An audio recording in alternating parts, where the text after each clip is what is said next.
Hi everyone, and welcome to yet another controversial Better Mankind video. I think subconsciously there must be a part of me that enjoys the onslaught of nasty comments when I make videos like this. But the fact remains that there's way more evidence that supports the theory that we never went to the moon than there is to support that we ever did. Now there are many reasons that prove we never went to the moon. To mention a few, you have the wavy flag in a zero atmosphere environment, the lack of any blast crater underneath the lunar module, or how about the absence of stars in space? The problem with any of these arguments is that NASA seems to have an explanation for every single one of them. Therefore, people like me and other moon landing deniers are referred to as a bunch of crazy tinfoil hat-wearing conspiracy kooks that need to up their medication. So in this video, I'm only going to address a single discrepancy that NASA themselves have admitted to on more than one occasion and will prove without a doubt that we have never even left low Earth orbit, let alone landed a man on the moon. But first, let's go back to school and get a refresher course on the different atmospheres surrounding the Earth. Now, the following information is critical to proving my point, so please bear with me. First, we have the troposphere. This is where all of our weather occurs, and it is the lowest layer of the Earth's atmosphere. It starts at the Earth's surface and extends up to a height of 4 to 10 miles. Next, we have the stratosphere, which extends to about 35 miles above the Earth's surface. This is where our ozone layer resides and protects us from those dangerous UV rays.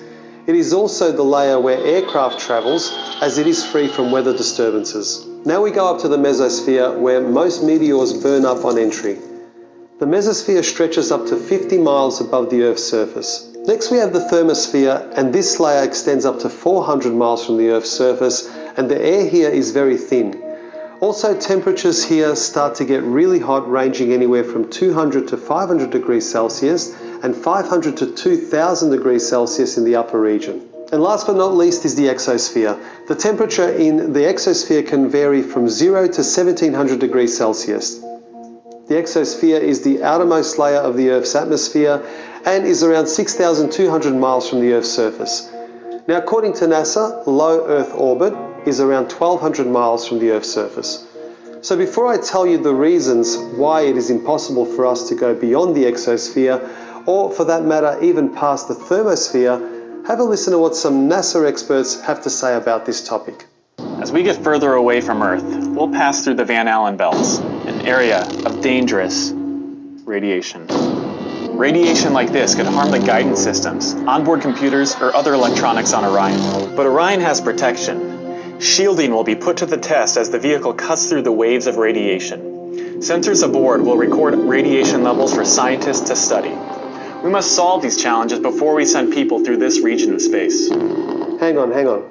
So what you're saying is that in order to send humans through this region, we need to solve the challenge of getting through the Van Allen radiation belts? But I'm confused.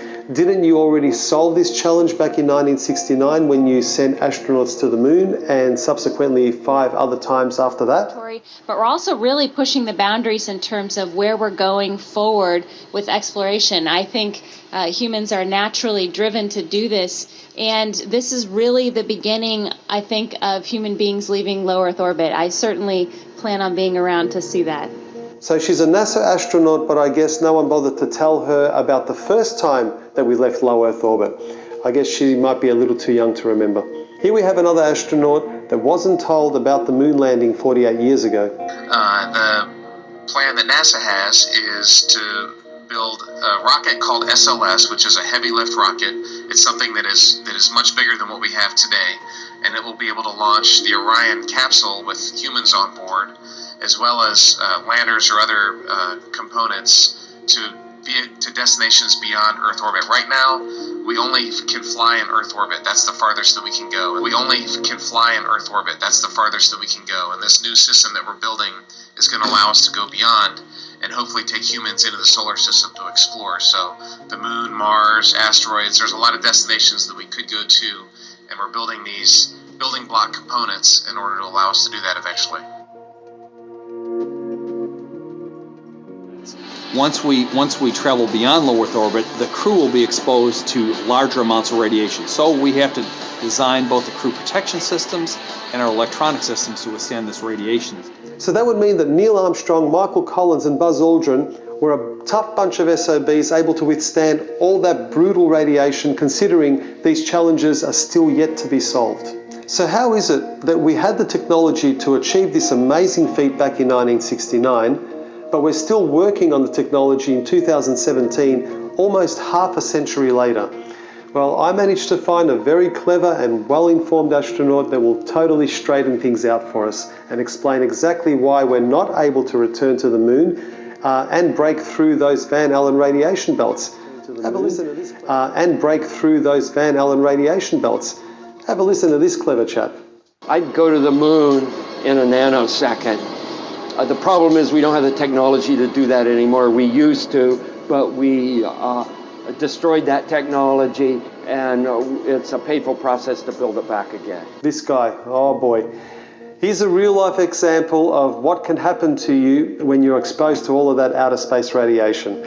And if you're a child with aspirations of becoming an astronaut, being a very good liar might be a positive attribute to have on your resume. And just by showing you these admissions of guilt by NASA, I can easily end this video now, and I would have easily proven my point without a shadow of a doubt. But I'm sure that for some of you hardened skeptics out there, this damaging evidence is still not enough. So let's take this theory of mine to the next level. This here is the lunar module now proudly displayed at the National Air and Space Museum. According to NASA, the primary materials used to build the module were aluminium alloy, stainless steel, titanium, nickel steel alloy, heat-resistant glass. Now, if this is the case, we have a very serious discrepancy here. If you remember earlier when I went through the different atmospheres that surround the Earth, both the thermosphere and exosphere have temperatures ranging from 0 to 2000 degrees Celsius. So I decided to examine the melting points of the primary metals that were used to build the lunar module. First off, we have the aluminium alloy, which has a melting point of 463 degrees Celsius. Next we have stainless steel, which has a melting point of 1510 degrees Celsius. Then we also have nickel steel alloy, which melts at 1453 degrees Celsius, and of course the heat resistant glass for the windows, which has a melting point of 760 degrees Celsius. So this would mean that the lunar module, along with its occupants, would have disintegrated well before it even passed through the thermosphere, let alone surviving the Van Allen radiation belt in the exosphere. To protect the astronauts from the Van Allen radiation belts, the lunar module would have required 6 feet of lead shielding. But here's what they really had for protection. Obviously, the only shielding they had was the literally paper-thin outer hull of aluminum, and their suits consisting of glass fiber, some aluminum fibers, and silicon rubber. It's very interesting concerning radiation that the astronauts were protected by a thin film of aluminum, when here on Earth they put a lead shield on us when they take a dental x-ray. In conclusion, when NASA themselves admit to never having left low Earth orbit, and the fact that we don't even have the materials that could withstand the extreme temperatures and cosmic rays in space, how on earth can anyone believe that we ever went to the moon? Well, I hope you enjoyed this video, and if you like my content, please give me the thumbs up and subscribe to my channel. Also, if you have your own opinions about the moon landing, feel free to leave me a comment and let me know your thoughts. Until next time, take care and be good to each other.